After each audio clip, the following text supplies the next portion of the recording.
Can you imagine a world without the captivating voice of Elvis Presley? How different would the music landscape be? Picture this, January 8, 1935, a small house in Tupelo, Mississippi. There, in humble beginnings, a king was born. Elvis Presley, the man who would one day shake the world with his voice, started life like any other child, but with a penchant for music that was anything but ordinary. His love for music was nurtured in the Assembly of God Church, where he was exposed to the soulful strains of gospel. These spiritual songs, filled with passion and fervor, would go on to play a crucial role in shaping his musical identity. They colored his performances, lending a unique vibrancy that would later become his signature. He was an average boy with an extraordinary dream. As he grew, so did his love for music. He was yet to know, however, that his was a destiny shaped by the stars. So, the stage was set for the king of rock and roll, but he was yet to claim his throne.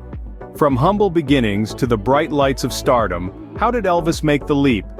It's a journey that began with a move to Memphis, Tennessee, a city that would play a crucial role in shaping the king of rock and roll. During his high school years, Elvis was just another face in the crowd, but he was a face with a voice that would soon captivate the world. His unique sound and unmatched charisma caught the attention of Sam Phillips, the founder of Sun Records. Phillips saw in Elvis a star waiting to shine, and he was right.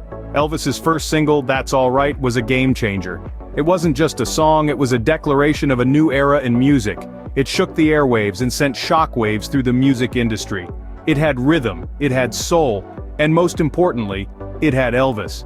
But every star needs a guiding hand, and for Elvis, that guidance came from Colonel Tom Parker.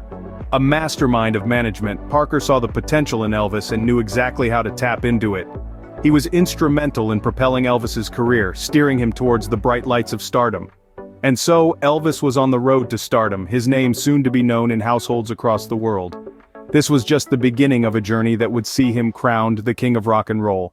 And the rest, as they say, is history. Elvis Presley, the name synonymous with rock and roll. But how did he manage to captivate the world? Well, let's delve into the reign of this king. Elvis's commercial success was unparalleled.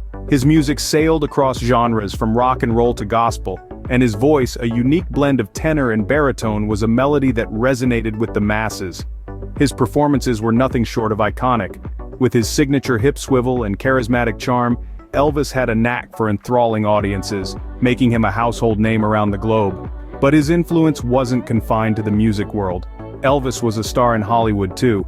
His films, while often criticized for their lack of depth, were commercial hits, further cementing his popularity and showcasing his versatility.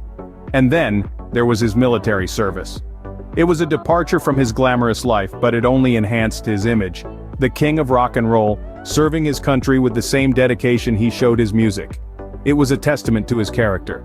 But it was his comeback that truly defined his reign. After a lull in his career, he returned to the stage with a bang. His Aloha from Hawaii concert was a historic event, the first to be broadcasted globally via satellite, reaching over 1 billion people.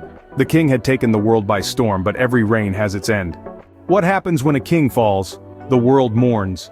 As we journey into the twilight years of Elvis's life, it's a tale marked by battles against his own health. The king, who once stood invincible, found himself ensnared in a struggle that would eventually claim his life.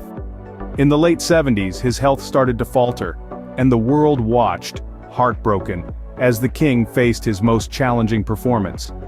His untimely death in 1977 sent shockwaves across the globe. The king of rock and roll, the man who had changed the face of music, was no more. The sorrow was palpable, the loss profound. From Memphis to Mumbai, from Sydney to Stockholm, people united in their grief. The world had lost an icon, a legend, a king. But the end of an era was not the end of his influence. Even though the king has left the building, his legacy continues to resonate in the heart of music lovers worldwide.